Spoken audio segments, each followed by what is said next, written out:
ఎక్కడ దేశంలో ఎక్కడా లేనట్టు గత ప్రభుత్వంలో ఒక స్పెషల్ మినిస్ట్రీ ఉండేది అధ్యక్ష, సకల శాఖ మంత్రి అని. ఆయన ఒక మన స్టేట్మెంట్ ఇచ్చారు అమరావతి. ఆయన కాదు, పులివెందుల ఎమ్మెల్యే గారు అసెంబ్లీకి రాకుండా ఆయన సెలెక్టెడ్ మీడియాలో ఆయన మాట్లాడుతున్నారు. ఆయన చెప్పాలి అమరావతి గురించి.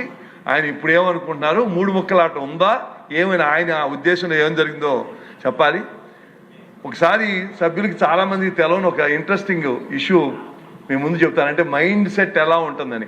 ఒక సీనియర్ ఐఏఎస్ ఆఫీసర్ రిటైర్ అయిన తర్వాత 2020 మార్చి 15వ తారీఖు మార్నింగ్ 10 గంటలకి జగన్మోహన్ రెడ్డి గారు వస్తే సెంట్రల్ గవర్నమెంట్ నుంచి అడ్వైజ్ వచ్చిందండి, కరోనా సెకండ్ వేవ్ వస్తుంది, మనం చర్యలు తీసుకోవాలంటే ఏమీ లేదు. రాత్రి ఆయన నమ్మిన దేవుడు, అది తప్పు, ఎవరి దేవుడు వాళ్ళ గొప్ప, తప్పకుండా మనం కూడా గౌరవిస్తాం.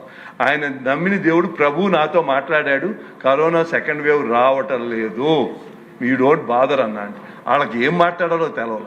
ఇంతలోకి బాంబు పేలింది. ఏది అంత ముందు రోజు చేసి ప్రెస్లో నిమ్మగడ్డ రమేష్ కుమార్ గారు పంచాయతీ ఎలక్షన్ పోస్ట్పోన్ చేశారు. ఇక ఆయన ఆ ఉగ్రరూపం చూసి వాళ్ళు భయపడిపోయారు. భయపడిపోతే నిజంగా కనుక అప్పుడే పంచాయతీ ఎలక్షన్ జరిగితే నిజంగా రాష్ట్రంలో ఇంకేందా సెకండ్ వేవ్ ఎంత ఉధృతంగా వచ్చిందో మనందరం చూసాం. మనం కూడా ఇళ్లలోంచి బయటికి వెళ్ళలేని పరిస్థితి అది. అందుకని అలా ఆ మైండ్ సెట్ ఏంటో మనకు తెలవదు. కానీ ఇప్పుడైనా ఆయన అమరావతి మీద ఆయన ఒపీనియన్ కూడా తెలవాలి. అట్లీస్ట్ హౌస్ రాపని ఇంటికాడైనా చెప్పాలి. ఇప్పుడే బుచ్చి తాతగారని లోకేష్ బాబు గారు చెప్పారు. నేను బుచ్చి బాబాయ్ అంట, నాకన్నా 2 ఏళ్ళు పెద్ద కాబట్టి. మేము